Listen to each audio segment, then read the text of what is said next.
Puțin atenție, vă rog. Mai jucăm un joc, ultimul în această seară, cred. Așa. O să am nevoie pentru început de 13 persoane, nu contează vârsta sau, în fine, fete, băieți, orice vârstă, 13 persoane. După care o să explic regulile jocului. Ok, în mare fiecare o să trebuiască să aducă câte un obiect. O să fie 13 runde, la fiecare rundă se elimină câte un scaun. Obiectele o să fie amuzante, greu de găsit. Succes! Hai, curaj, curaj! Poate câte un reprezentant la fiecare masă, eu știu. Auziți ce spune Miriasa? Obligatoriu un reprezentant de la fiecare masă. Așa că trimiteți curajosul. Uite cum spune ce curajos e! Așa, băieți, fete! Hai, luați acolo! Bă, Mani, ești tu acolo! Așa, dar și fete, nu numai băieți! Hai, până se umple scaunele.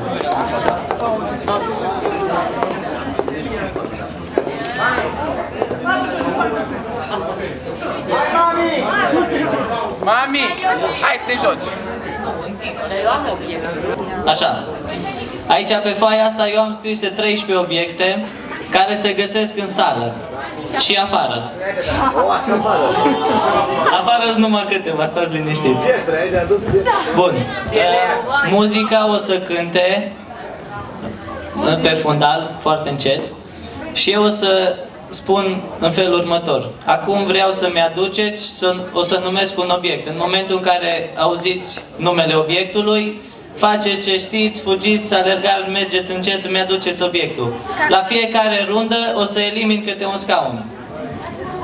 Acum sunteți 12, mai trebuie un om. Cum? După mesă, după masă. Care? La scaun afară. Mai prind. Păi o să rămână, cineva o să rămâne cu obiectul în mână și fără scaun. Și este eliminat. Bun, deci mai trebuie un om pentru că sunt 12 scaune și mai trebuie să fie 13 oameni. Bine, așa, mai bine, eliminați un scaun. Bun. Așa. Bun, acum toată lumea în picioare. Deci ați înțeles, da? Ce aveți de făcut? În momentul în care auziți numele obiectului, fugiți și aduceți obiectul. Așa, dar voi vă învârtiți așa, pe după scaune, pe acolo, nu știu, vă plimbați, așa. Încerc. Eu nu mă fac. Numai un pic să încerc o muzică. Deci vă învârtiți în cerc în momentul în care auziți numele obiectului, mergeți și-l aduceți, da? Da. Hai, dați-i drumul, vârteală. Hai, vârteală. În care parte vreți? Hai mă, n-ați jucat scaunele muzicale? Nu știți scaunele muzicale? Ok, toată lumea, așa, așa, da, așa, bravo, bine, bine. Așa. No, acum pentru început, începem cu un lucru ușor. Pentru prima rundă o să vreau să-mi aduceți o linguriță. Toată lumea se așează, cine rămâne fără pierde. Lorena ne va la dublu, ați fost eliminați. Bun, toată lumea în picioare se elimină un scaun. Lingurițele la loc sau jos, unde vreți, nu contează. La loc. Așa, scoateți scaunul afară, scoateți, așa, închideți cercul. Bun, bun, bun, bun, bun. Bine. Așa, să începem să ne învârtim spre aceeași direcție. Bun, bun, bun, bun. Următorul obiect o să ia puțin mai mult timp și anume o să fie un pantof de fată. Jos pe scaun, jos pe scaun.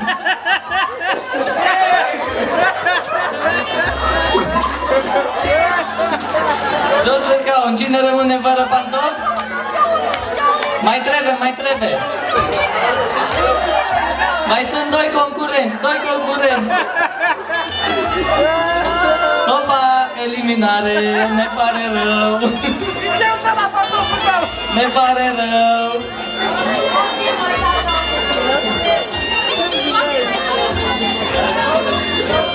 Nu.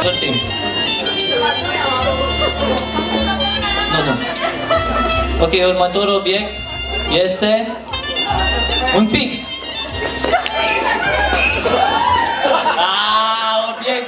Obiectul. N-aveți pixul? N-aveți pixul, ne pare rău, afară. Da, toată lumea pixul sus. Mai este vreun concurent? Mai este. Să găsim un pix. Uite-i mă.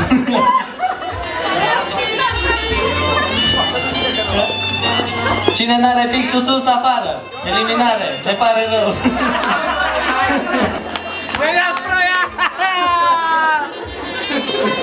Foarte bine.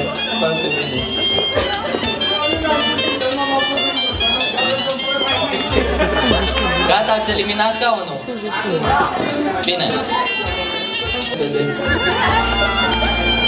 Așa, următorul lucru, ăsta sper să dureze mai mult, se cheamă un luciu de buze.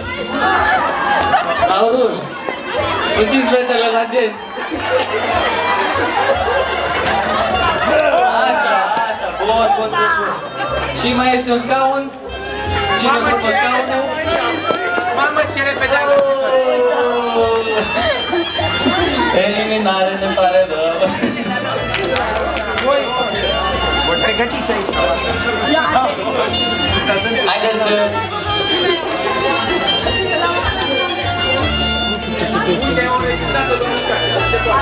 Haideți că vă luptați pentru un premiu mare. Câștigătorul iasă în oraș cu mirii. Pe banii mirilor, auziți? Așa că să cumpărați cei mai scump. Așa, următorul obiect. Un dop.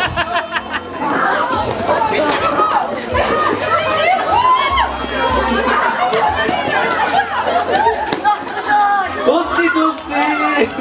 Eliminare! Așa, scoateți scaunele.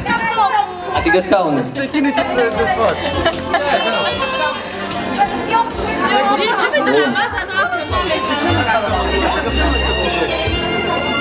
Câte ori mai rămas? 2, 4, 6. 6. 6. Bun. Voi să 7, măi, bine, hai. Să continuăm. Așa, învârtiți-vă. Următorul obiect, aveți grijă de la cine luați să dați și înapoi, este un iPhone.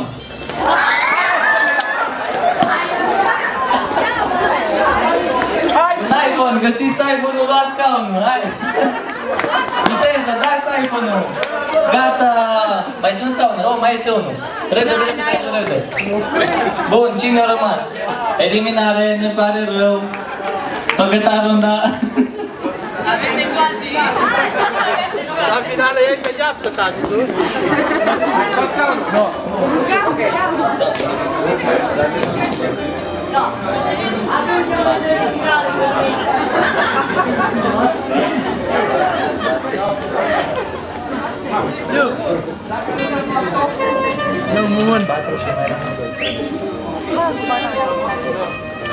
Așa, să ne învârtim. Bun.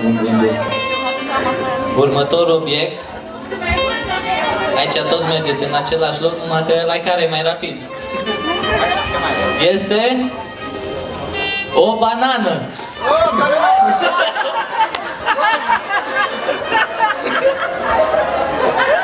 Hai cu bananele la scaun! Gata, eliminare! Nu mai sunt scaune, ne pare rău.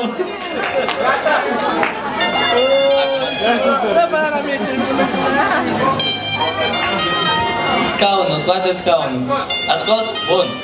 Așa, să ne învârtim. Ia uite, numai curajos eu rămas acum. Așa. Următorul obiect.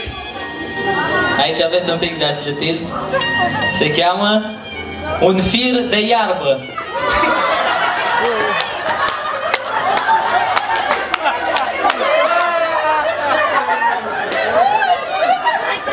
Ia să vedem care e mai rapid.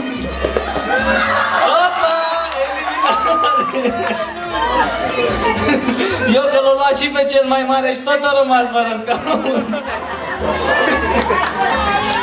Bun, în picioare și eliminăm un scaun. Bun.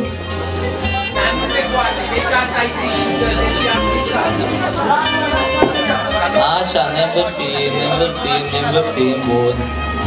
Următorul obiect este un pachet sau un șervețel umed. Umed, atenție!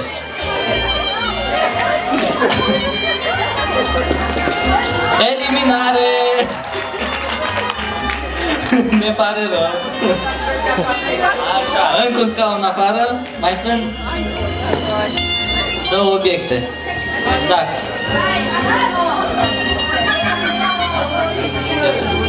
Așa, învârteală, bun.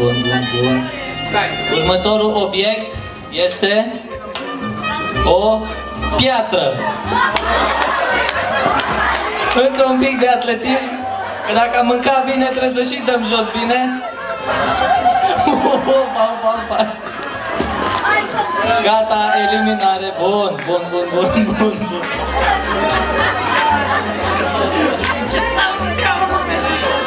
Bun, eliminați un scaun. Aruncați pietrele să nu faci. O luat-o cu tot cu iarbă. O luat parcarea cu totul. Bun. Așa, un scaun, da? Acum urmează un obiect care e unul singur în toată sala și ăla trebuie să-l aduceți voi. Și obiectul se cheamă, aici dacă v-ați spus bine cu cine trebuie, îl primiți. Se cheamă o mătură.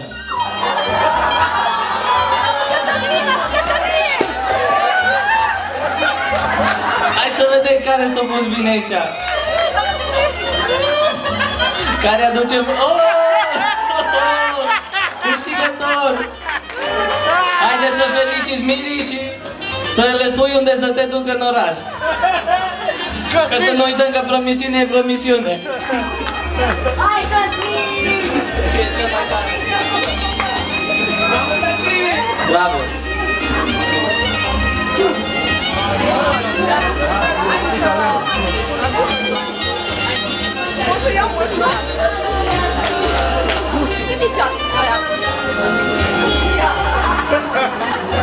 A avut o echipă bună, dar mordat ce am avut nevoie.